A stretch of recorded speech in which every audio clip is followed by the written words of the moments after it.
Assalamu alaikum, tenez, c'est pour vous.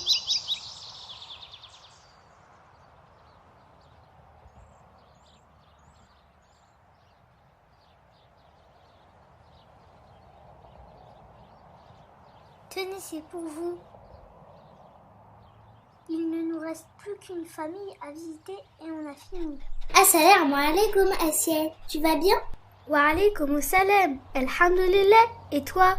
Alhamdulillah. Je vous vois, toi et Ibrahim, distribuer de l'argent à ces gens.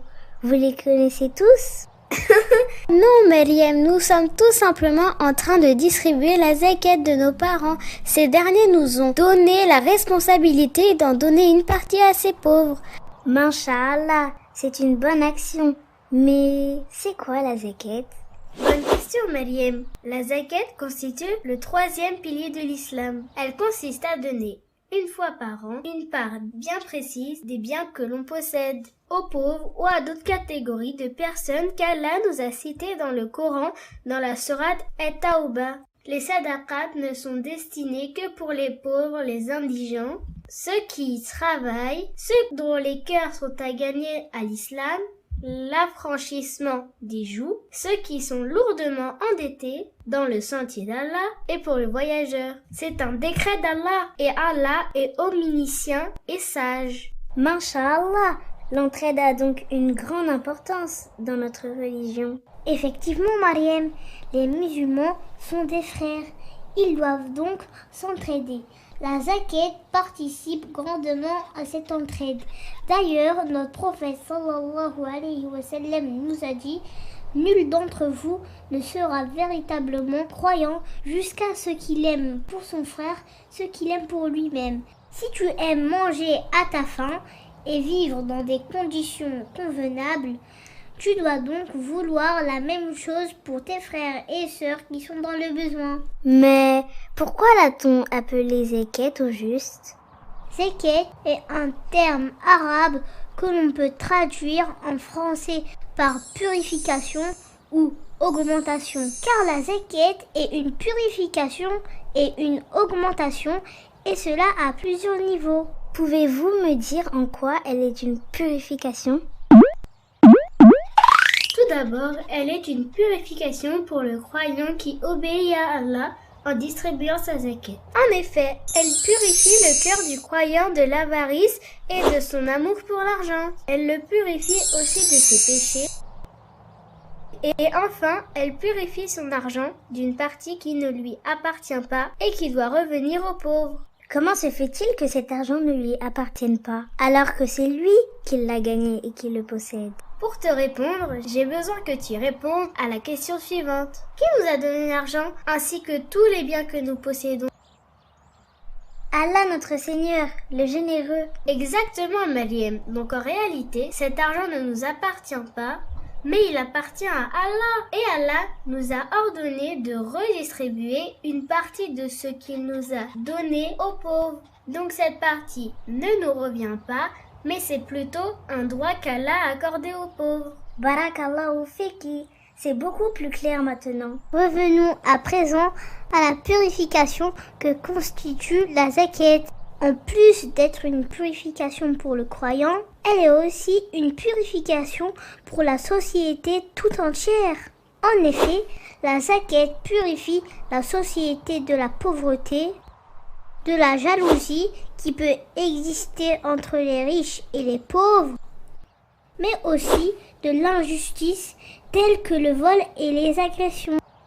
Ah d'accord, je comprends que grâce à la zakat, les pauvres peuvent vivre mieux et moins envier ceux à qui Allah a accordé plus de richesses. Mais je ne comprends pas comment la zakat purifie la société de l'injustice que sont les vols et les agressions. Tout simplement parce qu'un pauvre qui n'est pas aidé va vouloir recourir à des moyens haram pour survivre. Il pourra donc être tenté de voler ou d'agresser d'autres personnes afin de se procurer sa subsistance. Masha'Allah, effectivement, je comprends maintenant pourquoi elle est une purification. Très bien.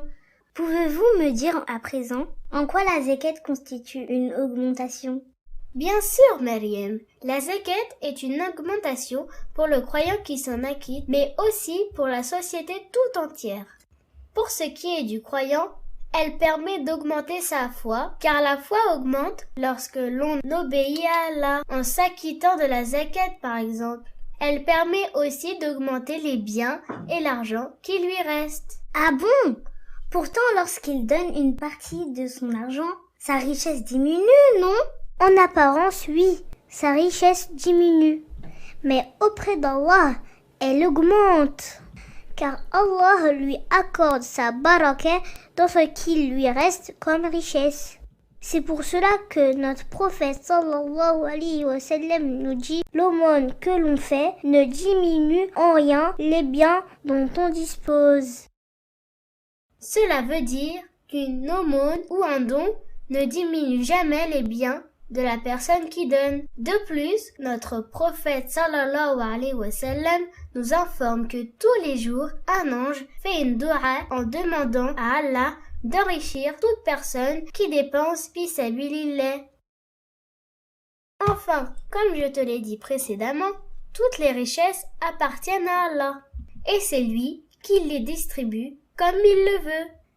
Il a d'ailleurs dit dans le Coran qu'il subvient aux besoins de ceux qui lui obéissent et qui le craignent. Et quiconque craint Allah, il lui donnera une issue favorable et lui accordera ses dons par des moyens sur lesquels il ne comptait pas. D'accord. Donc, si j'ai bien compris, lorsque je donne la zakat, Allah met la baraka dans l'argent et les biens qu'il me reste et m'accorde d'autres richesses en plus? Exactement, Maryam. Wow.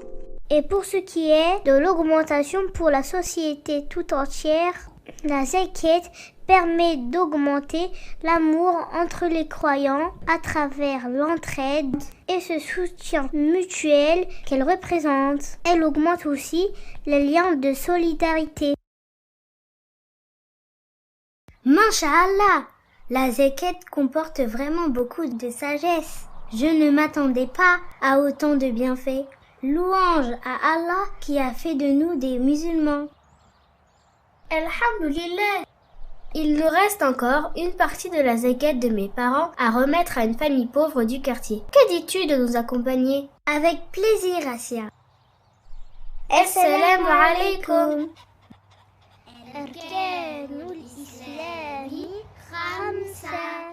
الشهادتان إقامة الصلاة إيتاء الزكاة صوم رمضان حج بيت الله. À présent, teste tes connaissances. Question 1. La zakat est le premier pilier de l'islam, le deuxième pilier de l'islam ou le troisième pilier de l'islam? Effectivement, il s'agit bien du troisième pilier de l'islam. Question 2. La zakat consiste à prier 5 fois par jour, à être obéissant envers nos parents, ou alors à redistribuer une partie des richesses qu'Allah nous a données aux pauvres.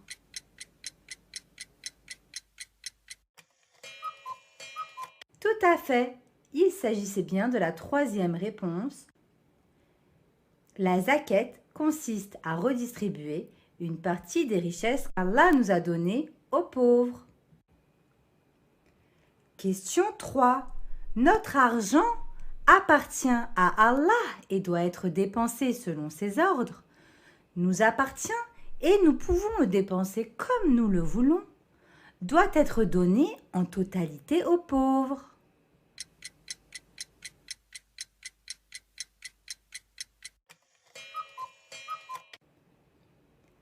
Bravo!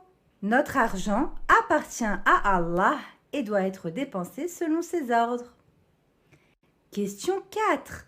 La zakat est pour le croyant une purification de son argent et de ses péchés, une augmentation de sa foi ou alors une diminution de sa richesse.